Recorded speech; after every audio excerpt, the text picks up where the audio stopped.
Salut tout le monde, avant de commencer la vidéo, je tiens à préciser que celle-ci sera en audio. En effet, moi je suis aveugle, donc c'est compliqué de me filmer. Là j'ai réussi, mais je vais pas rester dans cette position 20 ans. Donc du coup, je vous retrouve pour la vidéo en audio. J'espère que le contenu, lui, restera le même pour vous. Goodbye.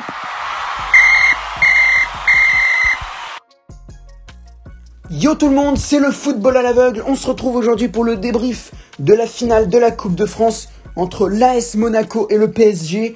Une finale qui s'est jouée hier, donc le mercredi 19 mai, qu'est-ce que je raconte?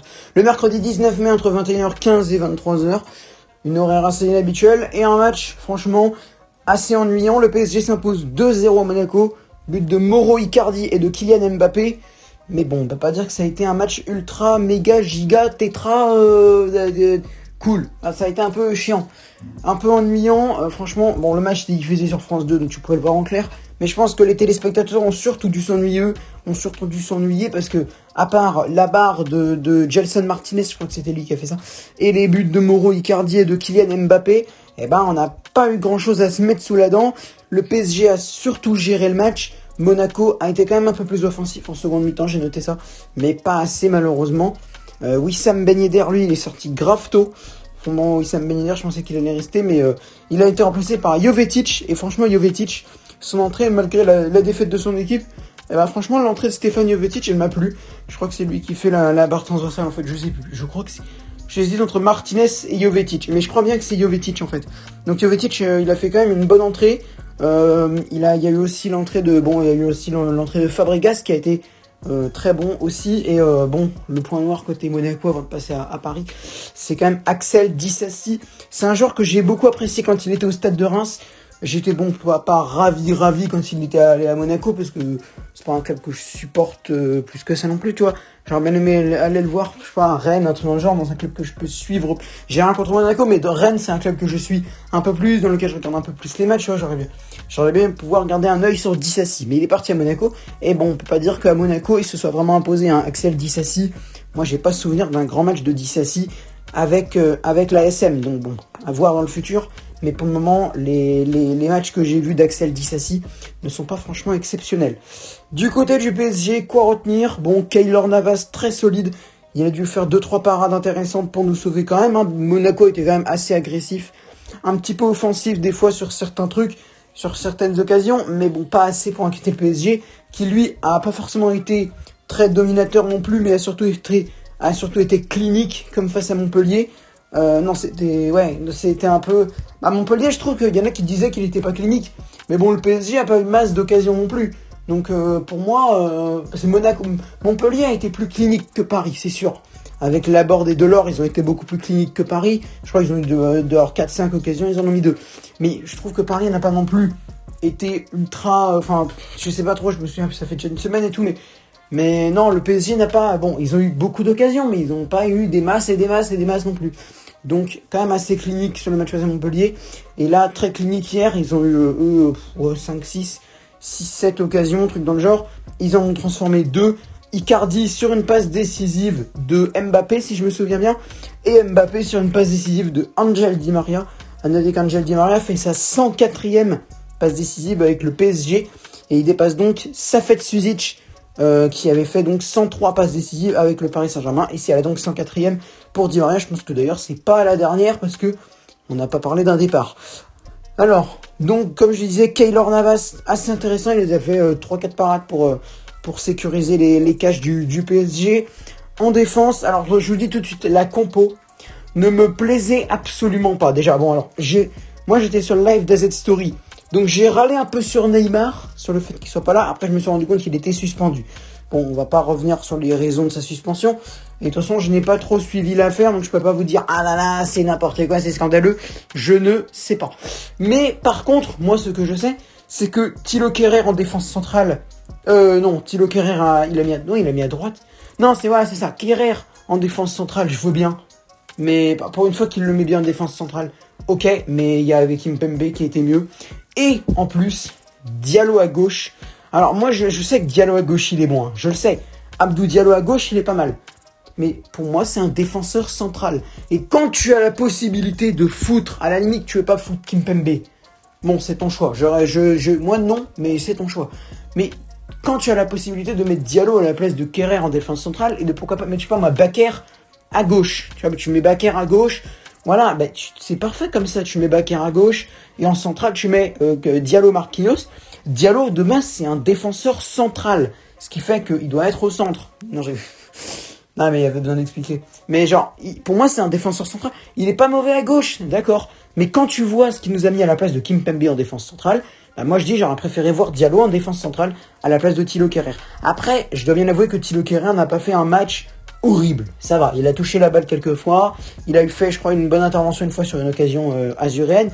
Voilà, il était pas non plus mauvais. C'est pas ça que je dis. Mais ce que je dis, c'est que quand même Kehrer, bah, de base, son nom, le nom de Kehrer, c'est un nom que tu associes à un mec qui fait des boulettes. Bah franchement, moi je préfère voir Diallo en défense centrale que Kehrer en défense centrale. Surtout que de base, que ce soit Diallo ou Kehrer, de base c'est Kimpembe. Franchement, je fais plus confiance à Kimpembe qu'à Diallo ou à Kehrer, même si Diallo, je lui fais quand même une belle confiance. Mais voilà, vous voyez ce que je veux dire. Moi, Kehrer, ça m'a pas plu de le voir en défense centrale, parce que de base, je devais mettre Kimpembe. Mais si, il devait mettre Kimpembe. Mais si, à la limite de la limite, tu veux pas vraiment pas mettre Kimpembe, et bah, tu mets Diallo en défense centrale avec Bakker à gauche. Moi, franchement, entre Kehrer, si vraiment tu veux pas mettre Kimpembe, entre Kehrer et Diallo en défense centrale, le choix, il est vite fait. Selon moi. Ensuite, au milieu de terrain, on avait Danilo, Paredes et Gay. Alors, Danilo, il a été super, enfin pas agressif, pendant, il a été super actif. Il a touché beaucoup de ballons. Il a su en faire quelque chose. Il a fait de bonnes passes à Paris dans le début de match qui était un petit peu raté, mais c'est pas grave. Voilà, mais Danilo Pereira, voilà, là il a fait un bon match hier. Il a rien fait d'exceptionnel en mode action d'occasion. Il a pas fait de passe décisive, il a pas marqué. Mais Danilo, c'était pas mal. Ensuite, Leandro Paredes. Oh, Paredes, moi je l'ai pas méga vu. Un petit peu, mais je l'ai pas méga vu. Pareil pour Idrissa Gueye cette fois. Après bon, moi je sais pas trop, voilà, mais de mon avis, Paredes et Gueye, je les ai pas méga vus. Après peut-être que je me trompe, mais je les ai pas méga vus non plus. Voilà. Ensuite, en attaque, bon, on avait Mbappé, on avait Icardi et on avait Di Maria. Bon, Mbappé, encore une fois, il a fait un match sublime, comme face au MHSC, avec un but et une passe décisive. Si je me trompe pas, hein, je crois que c'est Mbappé qui a fait la passe décisive à Icardi en début de match. Il me semble que c'est lui. Donc Mbappé buteur et passeur décisif, donc très bien. Di Maria passeur décisif, en plus qui est nouveau recordman du PSG, donc lui il a dû vivre sa meilleure soirée. Il a remporté sa 14e Coupe de France, il a permis au PSG de remporter sa 14e Coupe de France, donc il a remporté une nouvelle Coupe de France à son palmarès. Il est devenu le meilleur passeur du PSG. Je pense que le mec il a dû vivre une assez belle soirée hier soir. En plus il a fait une passe décisive. Donc au-delà d'être le recordman, il a fait une petite passe décisive, une passe décisive, même si tu bats pas un record, bah ça fait toujours plaisir. Moi j'en sais quelque chose. C'est faux. Ensuite, on passe, donc Mbappé et Di Maria on a fait, et on passe à Mauro Icardi. Mauro Icardi, bon en fait c'est simple, Icardi a pas remarqué, il a rien fait. Après Icardi c'est un mec, tu vois, c'est un peu à la Lewandowski. Moi j'ai remarqué ça avec Lewandowski face à Fribourg. J'ai commenté ça samedi dernier, d'ailleurs, petite pub vite fait. Samedi à 15h30, je vous retrouve pour Bayern Munich FC Augsbourg.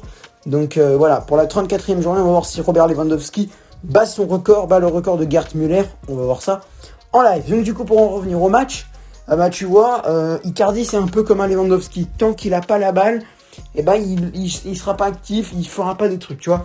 Icardi c'est un peu le profil de Lewandowski, un petit peu. C'est un mec, tu vois, tu lui donnes pas.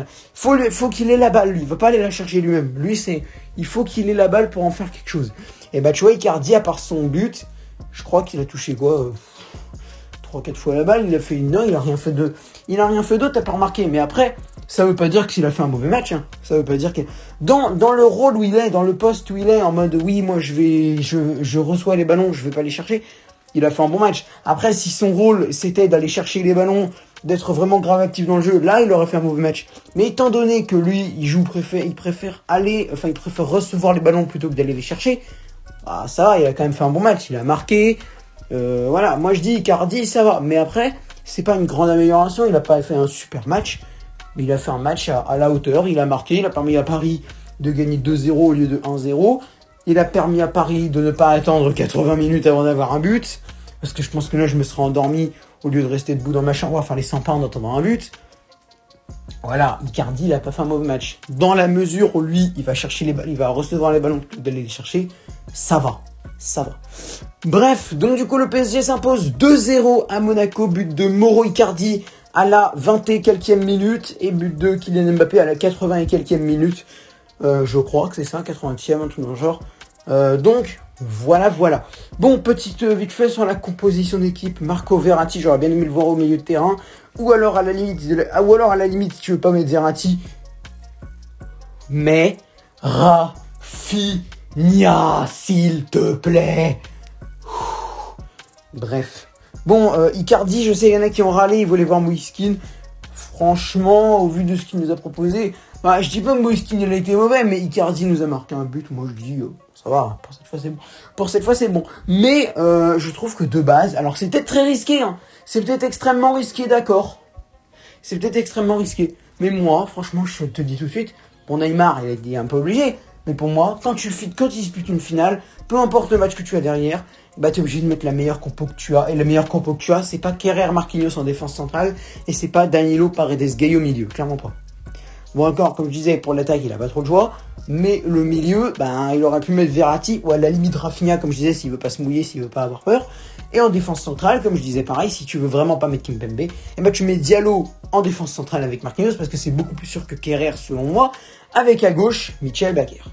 Sur ce, merci d'avoir regardé cette vidéo. Si vous êtes d'accord avec mes analyses ou si vous avez quelque chose à ajouter, n'hésitez pas à lâcher un petit commentaire. Je me ferai un plaisir de le lire, de liker, de lover et tout, je sais pas quoi, avec le cœur rouge là, et de vous répondre, bien entendu, évidemment. N'hésitez pas aussi à lâcher un like si la vidéo vous a plu, à partager cette vidéo sur vos réseaux sociaux, Facebook, Twitter, Instagram, Snapchat, Discord, machin. Et d'ailleurs, petite précision avant d'en finir, dans la description se trouve le lien de ma chaîne secondaire consacré à un dessin animé que je regarde. Je fais aussi des séries audio dessus, donc si vous voulez aller vous abonner, n'hésitez pas.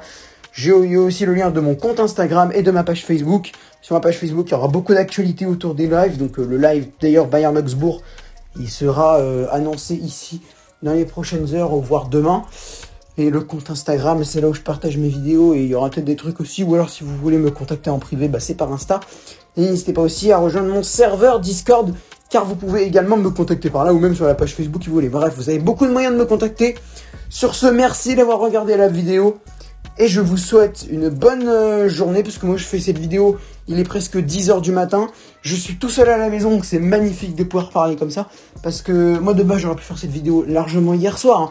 Moi c'est pas que j'étais pas en forme hier soir, c'est juste que tu vois, il y avait l'école et du coup fallait pas trop faire de bruit. Du coup bah tu vois, il faut pas... Ça m'énerve. Moi je suis en demi-jauge, ma soeur travaille toute la semaine. En fait c'est une semaine sur deux, moi c'est un jour sur deux, la chance. Donc du coup là je suis tout seul jusqu'à 13h. Sur ce, c'est le football à l'aveugle. Ciao ciao.